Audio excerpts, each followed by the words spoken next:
Y dije, ¿le importa si yo hablo con ella?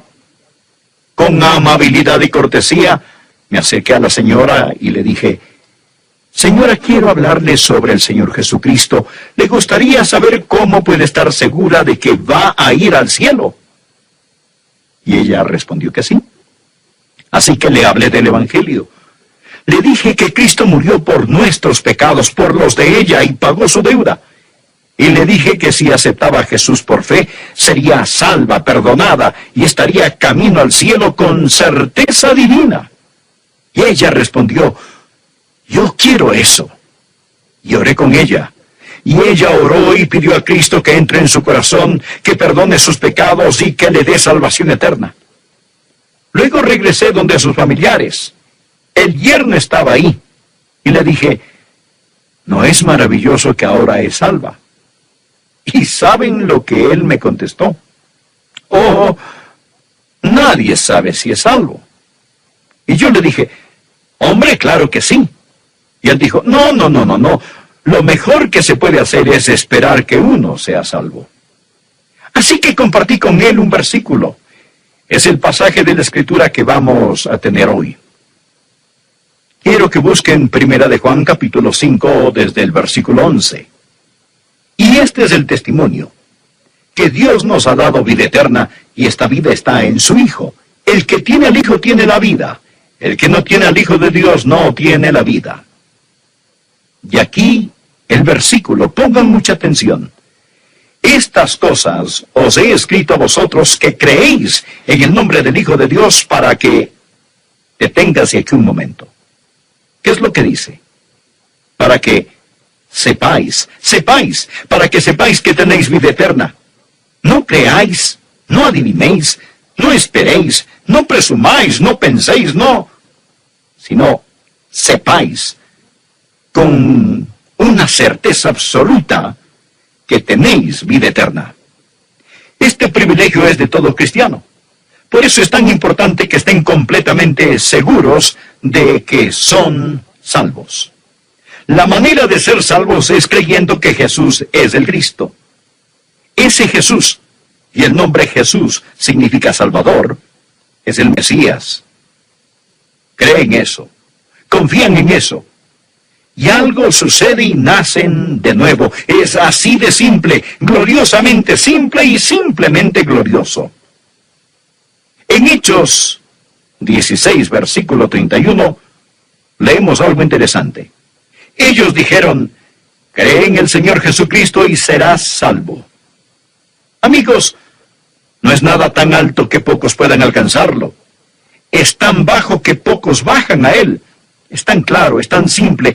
Somos salvos por fe en Jesucristo. La palabra creer no significa tan solo creencia intelectual. Los demonios creen así. Creer denota confianza y compromiso.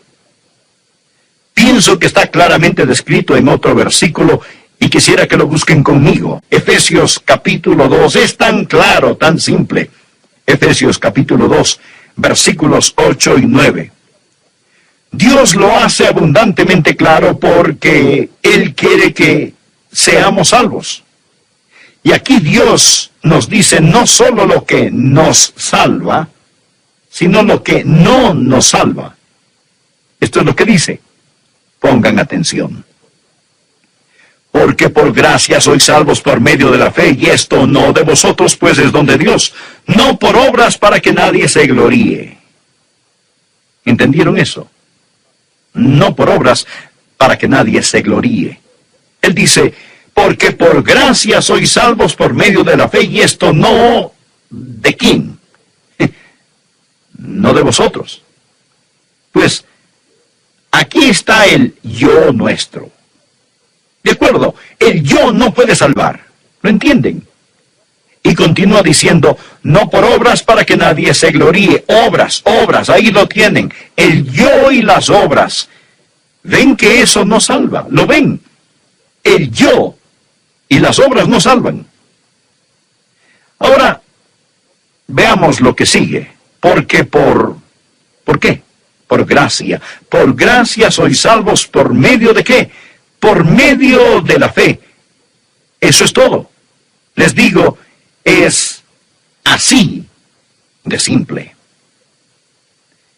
Si caminan por las calles de cualquier ciudad y preguntaran a las personas, ¿son salvos y van rumbo al cielo? ¿Saben lo que la mayoría diría? Espero que sí. Creo que sí. Hago lo mejor que puedo. Yo, y el hago obras lo mejor que puedo. ¿No es verdad? No en vano, la gente no tiene ninguna certeza. ¿Cómo tener certeza si depende de lo que uno hace?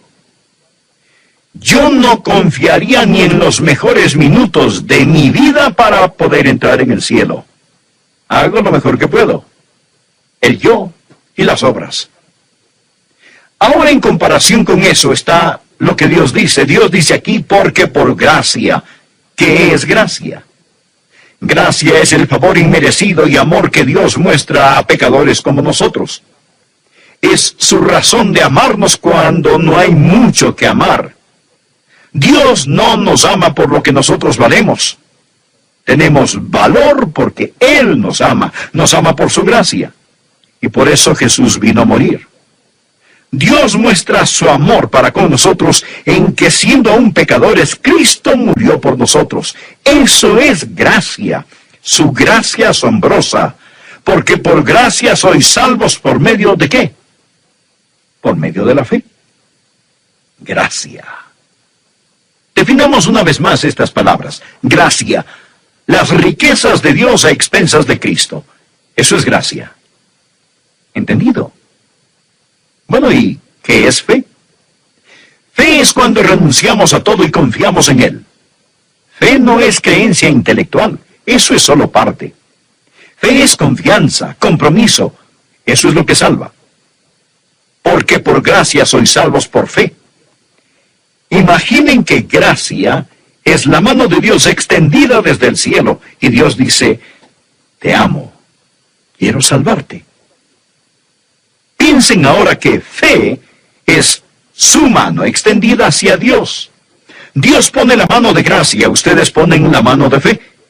Y cuando ponen su mano de fe en la mano de gracia de Dios, eso, mis amigos, eso es salvación. Porque por gracia sois salvos por medio de la fe. ¿Estamos de acuerdo? Ahora, dicho eso, quisiera preguntar, ¿cuál es el resultado? ¿O cuáles son las características del que nace otra vez? ¿Qué distinción tiene el creyente? Este pequeño libro de Primera de Juan fue escrito para dar certeza. Y la palabra sepáis, del verbo saber, se menciona casi 40 veces en esta epístola. Ahora él menciona maneras en que podemos saber que hemos nacido de nuevo. Voy a tomarlas todas y reducirlas a 3, porque básicamente las 40 se resumen en 3 cosas básicas. Y quiero que tomen una prueba, por así decirlo. ¿Están listos para esto? La prueba de la certeza para saber si tienen o no el derecho de decir, sí, gloria a Dios, sé que soy salvo. La primera prueba es la del señorío. ¿Es Jesucristo el Señor de su vida? Veamos Primera de Juan, capítulo 2, desde el versículo 3. Y en esto sabemos que nosotros le conocemos si guardamos sus mandamientos. No dice que somos salvos si guardamos sus mandamientos. No. La salvación es un regalo de Dios. Dice que sabemos que le conocemos si guardamos sus mandamientos. El que dice, yo le conozco, y no guarda sus mandamientos, el tal es mentiroso y la verdad no está en él. Una cosa del apóstol Juan es que va directamente al grano. No hay nada esotérico aquí. Si dicen ser salvos, si dicen conocer a Dios sin guardar sus mandamientos, Dios dice que son mentirosos. Quizás dirán, pastor, no entiendo. ¿Quiere decir que si rompo uno de los mandamientos significa que no soy salvo? No estoy diciendo eso. Porque no hay nadie aquí que no ha pecado o fallado en algo de alguna manera después de ser salvos. ¿No es verdad? Todos lo hemos hecho y Juan lo sabe. Vean el capítulo 1, versículo 10. Si decimos que no hemos pecado, le hacemos a él mentiroso y su palabra no está en nosotros. Eso es tiempo pasado, ¿de acuerdo? Es tiempo pasado. Pero en el capítulo 2, versículo 1 dice, hijitos míos, estas cosas os escribo para que no pequéis. Esa es la regla, no pequéis. Pero dice, y si alguno ha pecado, abogado tenemos para con el Padre a Jesucristo el justo. Dice que es posible, es probable que pequemos y necesitemos un abogado. Necesitemos que Jesús venga y nos ayude y nos limpie de nuestro pecado. Y luego dice en el versículo 3, y en esto sabemos que nosotros le conocemos si guardamos sus mandamientos. A la final, ¿cuál es la respuesta?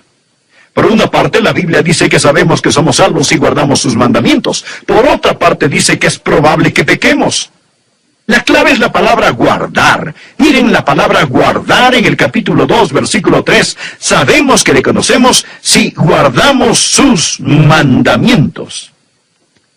Para nosotros, como hijos de Dios, sus mandamientos son nuestra guía, la meta de nuestras vidas. No deseamos salir de rumbo.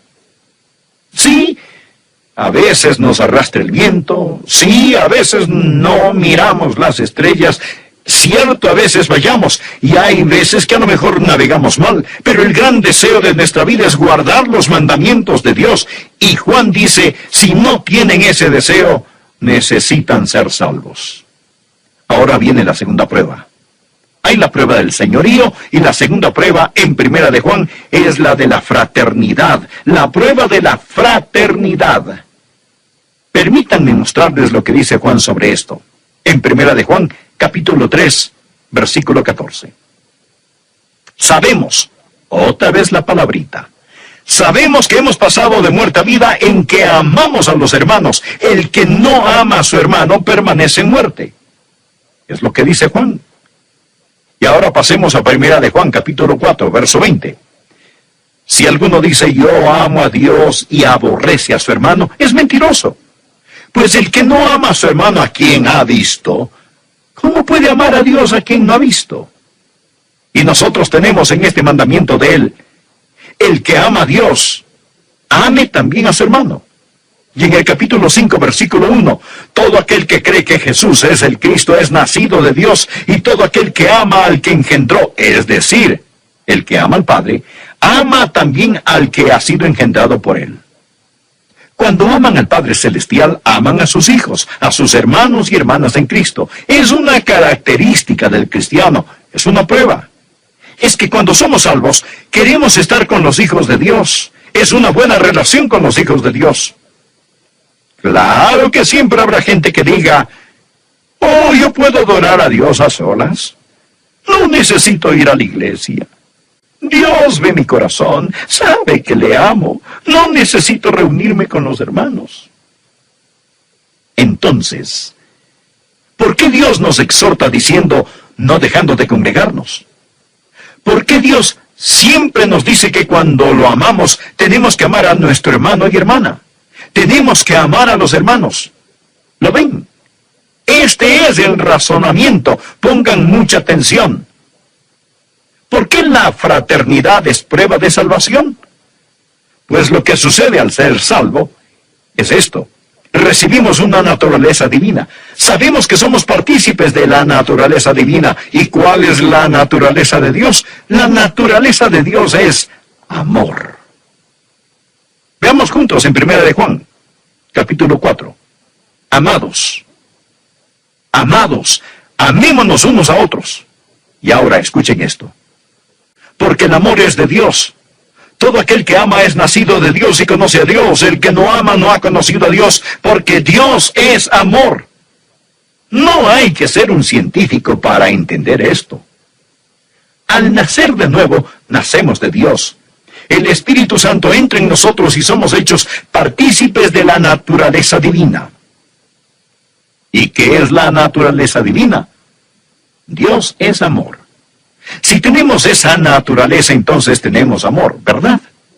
Si no hay amor en nosotros, no hemos sido hechos partícipes de la naturaleza divina. Y no habla aquí solamente de amar a Dios, habla de amarnos unos a otros, porque Dios es amor. Sería absurdo que alguien diga, he nacido de Dios, el Espíritu Santo vive en mí, tengo la naturaleza de Dios, he nacido de Dios, pero simplemente no siento ningún amor. Amigos, hay la prueba del señorío y la prueba de la fraternidad. Está ahí, a la vista de todos. Y la tercera prueba es la prueba de relación. La prueba de señorío, de fraternidad y la prueba de relación. La salvación es una relación vital con el Señor Jesucristo. Primera de Juan, capítulo 5, verso 11. Y este es el testimonio, que Dios nos ha dado vida eterna, y esta vida está en su Hijo. Recordemos esto. ¿Quién es el Hijo de Dios? Jesucristo. Esta vida está en su Hijo. El que tiene al Hijo tiene la vida, el que no tiene al Hijo de Dios no tiene la vida. Estas cosas os he escrito a vosotros que creéis en el nombre del Hijo de Dios, para que sepáis que tenéis vida eterna y para que creáis en el nombre del Hijo de Dios. Aquí se está hablando de una relación con Jesús. Habla sobre tener al Hijo, conocer al Señor Jesucristo. Primera de Juan capítulo 5, versículo 13. Ponga mucha atención. Estas cosas os he escrito a vosotros que creéis en el nombre del Hijo de Dios. No dice, estas cosas os he escrito a vosotros que creíais. Tiempo pasado. No, esto es tiempo presente. Y aquí quiero decir algo que tal vez no les guste escuchar porque puede ir contra su teología. A menudo he oído decir que si uno no se acuerda de la hora, del lugar donde fue salvo, realmente no es salvo. ¿Han escuchado eso? Si no se acuerdan de la hora y del lugar, nunca fue salvo. Pero hay una pequeña falla en todo eso, y es que no está en la Biblia. Alguien lo inventó, pero no está en la Biblia. La Biblia no nos pide recordar una experiencia en el pasado como prueba de salvación. No dice, los que creyeron tienen vida eterna. Dice, el que cree. Si sabe la hora y el lugar, pues maravilloso. Yo me acuerdo del lugar y la hora. Pero si no, no significa que no somos salvos. Si están confiando en Jesús ahora, son salvos. Quizás no saben exactamente cómo sucedió. Ahora, para terminar, quiero decir esto. Es posible que sean salvos, pero no están completamente seguros. Si yo fuera ustedes, ¿saben lo que haría? Haría exactamente lo que hice, porque lo hice cuando era joven. Era salvo, creo que lo era. Aún no estoy seguro si lo era o no, pero lo iba a resolver. Es que nunca aprendí bien lo que significaba entregarse a Cristo, y por largo tiempo estuve sobre un sube y baja sin saber si era salvo o no lo era. Recuerdo que una noche me detuve en la esquina de dos calles en una ciudad en el sur de la Florida. Para entonces ya sabía un poquito más de la Biblia. Alcé mis ojos a los cielos y dije, Dios, necesito estar seguro. No sé si estoy perdido y bajo convicción del Espíritu, o si soy salvo y el diablo me quiere hacer dudarlo. Una cosa que sí sé, Dios mío, es que ahora quiero estar seguro. Dijiste que si creía en ti, si confiaba en ti, me salvarías. Así que alcé mis ojos a los cielos y dije, Señor, ahora con todo mi corazón, con todo lo que soy, de una vez por todas, ahora y para siempre, confío que me das salvación. Si era salvo, lo sigo siendo, pero si no lo era, ahora sí lo soy, solo asegurándome. Y quiero decir que desde entonces hay un río de paz en mi corazón que todavía sigue fluyendo. El título de nuestro mensaje hoy es la segunda parte de cómo ser salvo y saberlo.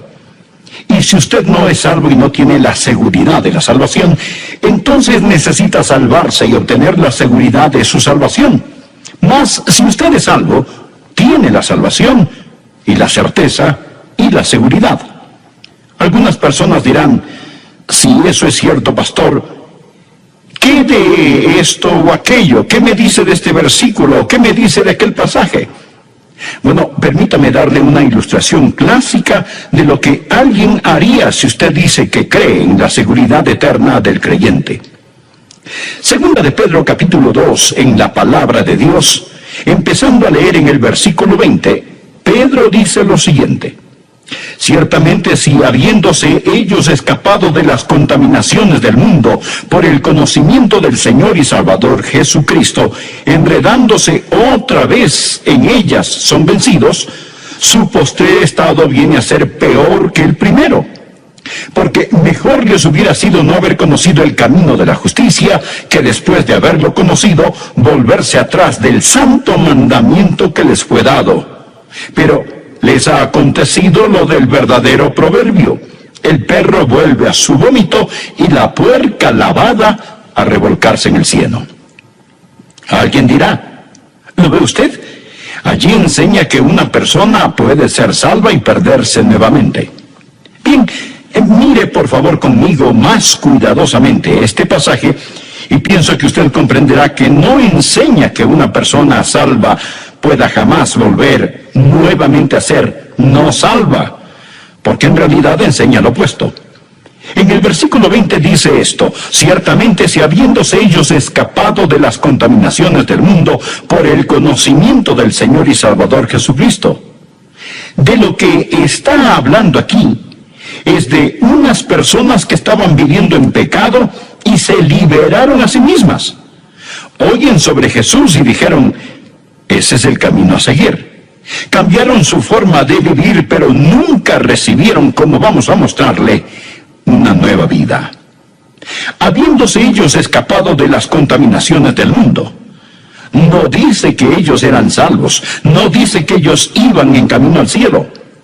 Habiéndose ellos escapado de las contaminaciones del mundo por el conocimiento del Señor y Salvador Jesucristo, es decir, habían oído el Evangelio. Ellos tenían conocimiento sobre nuestro Señor y Salvador Jesucristo, pero se enredaron nuevamente en el mundo. Ahora, observe la palabra enredándose. La palabra enredar literalmente significa tejer algo. Y lo que sucedió fue esto: que esta gente estaban tejiéndose a sí mismos más profundamente en el cautiverio al seguir a ciertos maestros falsos. Y todo lo que Pedro está hablando aquí en Segunda de Pedro gira sobre el tema de los maestros falsos.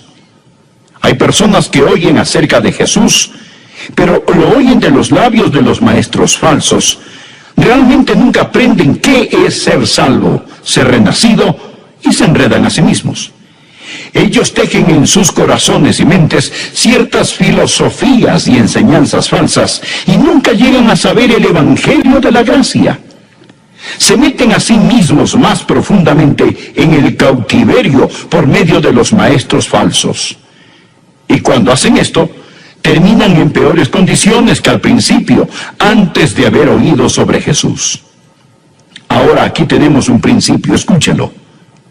Los que viven en la verdad se hacen más y más libres. Los que no viven en la verdad, los que viven en las mentiras, experimentan más y más cautiverio. Bien, aquí está la enseñanza. La reformación sin la transformación conduce a mayor degradación y condenación final. Creo que esto vale la pena que lo repita, escúchelo. La reformación sin la transformación conduce a mayor degradación y condenación final. El ejemplo clásico es el de Judas Iscariote. Jesús dijo referente a Judas: más le valdría a ese hombre no haber nacido. Judas oyó la verdad. Judas reformó su vida. Era un discípulo del Señor Jesús. Él escapó de la contaminación del mundo por un corto tiempo, pero terminó peor de lo que empezó. Jesús dijo: más le valdría a ese hombre no haber nacido. Los deseos pecadores no desaparecen con la reformación. Ellos solo están invernando y despiertan más fuertes. Abandonarlo después de haber conocido el santo mandamiento que se les dio. La salvación, por otra parte, le da a usted una nueva naturaleza. La reformación no le da a usted una nueva naturaleza, no cambia nada. Bueno, alguien dirá, muy bien, pero usted sabe, Pastor Rogers, si yo creo en lo que está predicando, si creo en la eterna seguridad de la salvación, yo me haría creyente y después pecaría todo lo que quiera, porque no tendría que preocuparme de nada. Ya tengo un boleto para el cielo, nunca podría perder mi salvación, por lo tanto, solo me salvo y luego a divertirme a lo grande. Simplemente puedo pecar todo lo que yo quiera.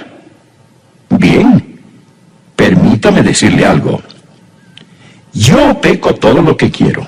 ¿Sabía usted eso? Yo peco todo lo que quiero. Ah, pero la diferencia es que yo no quiero hacerlo. Yo no quiero hacerlo. Yo no quiero pecar. Nada me haría más feliz que saber que nunca pecaría otra vez.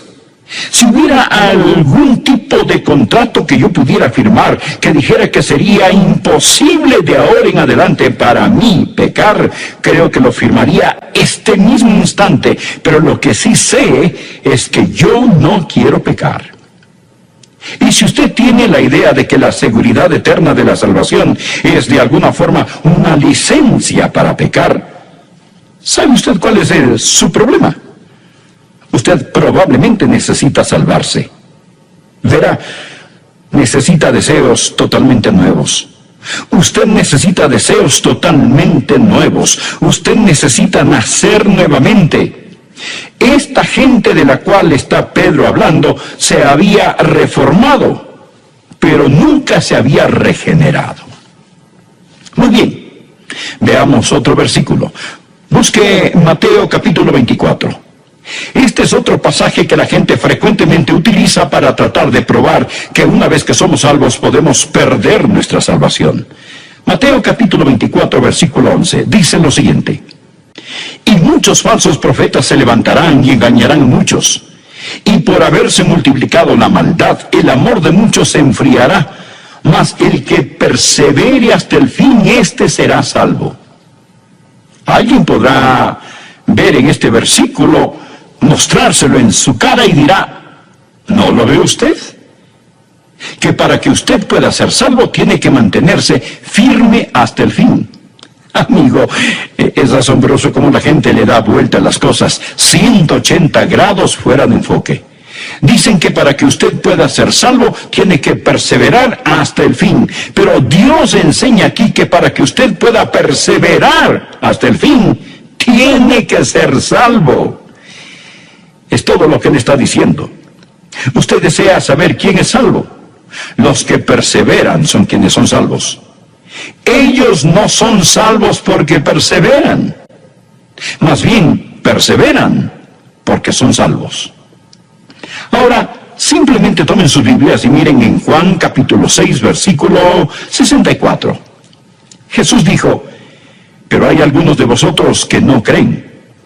Jesús les está hablando a los que están a su alrededor, porque Jesús sabía desde el principio quiénes eran los que no creían y quién le había de entregar.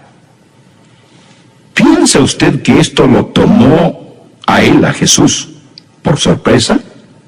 ¿Piensa que Jesús dijo, qué acontecimiento tan desagradable es este, o no? ¿Cómo pude haber elegido a Judas? No puedo creerlo. Este era un hombre en quien yo confiaba y ahora me ha traicionado. Oh, no, amigo. Jesús escogió a Judas con sus ojos bien abiertos. Jesús sabía que Judas nunca había creído en él. Continuemos en este mismo capítulo 6. Miremos los versículos 70 y 71. Dicen así: Jesús les respondió, ¿no os he escogido yo a vosotros los 12? Y uno de vosotros es diablo. Hablaba de Judas Iscariote, hijo de Simón, porque este era el que le iba a entregar, y era uno de los 12. Nada estaba fuera de control. Jesús dijo en otro lugar, he elegido a Judas para que se cumplan las Escrituras. ¿Qué estoy tratando de decir? Muy bien, lo que quiero decir es que Pedro perseveró y Judas no. ¿Por qué? ¿Por qué Pedro perseveró hasta el fin? ¿Y por qué Judas no perseveró? Muy simple, Pedro tuvo fe. Jesús dijo, Pedro, he orado por ti, para que tu fe no falle. Judas no tenía fe. Jesús conocía desde el principio quiénes eran los que no creían. Judas nunca creyó. Simón Pedro sí creyó. Mas el que persevere hasta el fin, este será salvo. En 1 de Juan, capítulo 2, versículo 19, ¿lo recuerda? Dice, salieron de nosotros, pero no eran de nosotros, porque si hubiesen sido de nosotros, habrían permanecido con nosotros, pero salieron para que se manifestase que no todos son de nosotros. Por lo tanto, los que salen no pierden su salvación, los que no perseveran no pierden su salvación, los que no perseveran no pierden su salvación por fracasar en mantenerse firmes hasta el final. Ellos no pierden la salvación, estimado amigo, simplemente porque nunca la tuvieron. Bueno, tenemos tiempo para ver algo más. Veamos Hebreos capítulo 6. Guardé este para lo último, porque pienso que este es el pasaje al que mucha gente recurre cuando realmente tratan de probar de algún modo que podemos perder nuestra salvación. Hebreos capítulo 6. Comenzaré a leer en el versículo 4. El autor de Hebreos está hablando en el capítulo 6 de algo imposible. Él dice que algo es imposible. Dice lo siguiente: porque es imposible que los que una vez fueron iluminados y gustaron del don celestial, y fueron hechos partícipes del Espíritu Santo, y asimismo gustaron de la buena palabra de Dios y los poderes del siglo venidero, y recayeron, sean otra vez renovados para arrepentimiento, crucificando de nuevo para sí mismos al Hijo de Dios y exponiéndole a vituperio. Luego, Él nos da una ilustración. Porque la tierra que bebe la lluvia, que a veces cae sobre ella, y produce hierba provechosa a aquellos por los cuales es labrada, recibe bendición de Dios. Pero la que produce espinos y abrojos es reprobada, está próxima a ser maldecida, y su fin es el ser quemada. Pero en cuanto a vosotros, oh amados, estamos persuadidos de cosas mejores y que pertenecen a la salvación, aunque hablamos así. Muy bien, regresemos al versículo 4. Algunas cosas son imposibles. Dice que para cierta clase de personas, si hacen ciertas cosas, es imposible que renueven su arrepentimiento. Es imposible. Si se han apartado o recayeron, dice la Biblia, es imposible que sean otra vez renovados para arrepentimiento. Ahora le digo esto. Si usted usa Hebreos 6, comenzando en el verso 4, y prosiguiendo con los demás versículos, si usted utiliza este pasaje para probar que una persona puede perder su salvación, esta prueba mucho más de lo que usted desea. Prueba demasiado. Porque, ¿qué prueba este pasaje? Prueba que si usted fue una vez salvo y perdió su salvación, si esta es la forma en que usted usa estos versículos, también prueba que usted nunca podrá salvarse otra vez. ¿No es esto correcto? Si recayeron o se han apartado, es imposible para ellos ser nuevamente renovados para arrepentimiento. Por lo tanto, si usted no cree que una vez salvo, siempre salvo, usted tiene que creer que dos veces perdido, siempre perdido. ¿Entiende lo que estoy diciendo? Dice, si usted usa este versículo de esta manera, si usted trata de hacer que estos versículos prueben que una persona puede ser salva y perder su salvación, si esto es lo que usted trata de probar con este pasaje, entonces sea honesto. Porque decir que una vez que pierdan su salvación, estas personas nunca podrán salvarse otra vez. Es imposible que sean otra vez renovadas para arrepentimiento. Entonces, ¿de qué estamos hablando? ¿De qué habla el pasaje? No está hablando de gente que eran salvos. Usted me pregunta, pastor, ¿cómo sabe usted que no está hablando de gente que ha sido salva? Bien, mire el versículo 9. Pero en cuanto a vosotros, oh amados, estamos persuadidos de cosas mejores y que pertenecen a la salvación. ¿Lo ven? Él no está hablando aquí acerca de personas salvas. Él está hablando de personas quienes llegan al umbral o entrada de la salvación y se desvían. Es imposible para estas personas, quienes han entendido el Evangelio de Dios, que saben la verdad y se apartan conscientemente con sus ojos bien abiertos. Es imposible traer a esta gente al arrepentimiento. Estas personas han cometido el pecado imperdonable. Observemos, fueron iluminados una vez. La entrada de la palabra de Dios emana luz.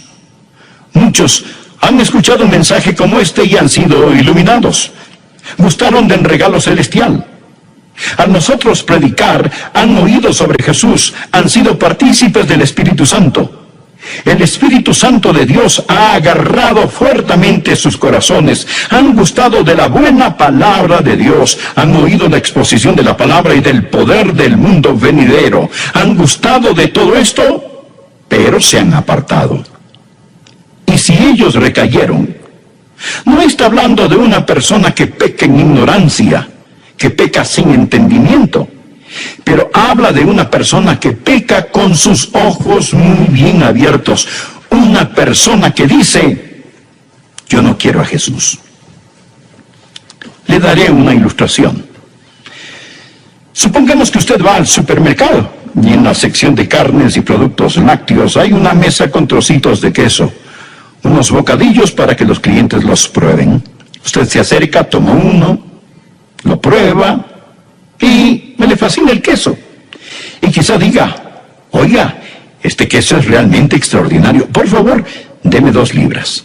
Bueno, le preparan y envuelven las 2 libras de queso, lo ponen al lado de la registradora y usted ve el número que aparece en la caja registradora y dice, oh, espere un minuto, ¿qué es eso? Y la cajera responde, ¿eso? ¿Es un queso? Usted le dice, un momento, debe estar bromeando. ¿Usted espera que yo pague tanto dinero por ese queso? Ella le dice, señor, es una clase de queso muy difícil de conseguir. Es un queso importado, es un queso muy caro. Pensé que usted lo quería. Usted le dice, bueno, sí, yo lo quería, pero no sabía que costara tanto. Ahora no lo quiero. Aquí tenemos a un individuo quien ha gustado, ha olido el queso, sabe lo que es porque incluso lo saboreó. Él está consciente exactamente de lo que está haciendo, pero él dice, yo no pagaré ese precio, y se va. Él se rehúsa con sus ojos bien abiertos, y está en completa libertad de hacerlo. Ese es su privilegio. Ahora, estos no son definitivamente todos los versículos, son simplemente algunos de los versículos que la gente usa para probar que la salvación se puede perder. ¿Qué significa todo esto para usted? Bien, si usted es un hijo de Dios y sabe que es salvo, regocíjese, regocíjese, descanse en el amor de Dios, sírvale con gratitud. Sírvale, y sírvale por tan maravillosa salvación. Dígale al Señor, no puedo trabajar para salvar mi alma. Es el trabajo que ya hizo mi Señor, pero trabajaré como un esclavo a causa del amor del precioso Hijo de Dios. Si usted es salvo, simplemente cante una y otra vez, oh gracia admirable, cuán dulce es, que a mí, pecador, me salvó. Perdido estaba yo, mas vine a sus pies. Fui ciego, y él visión me dio. Padre,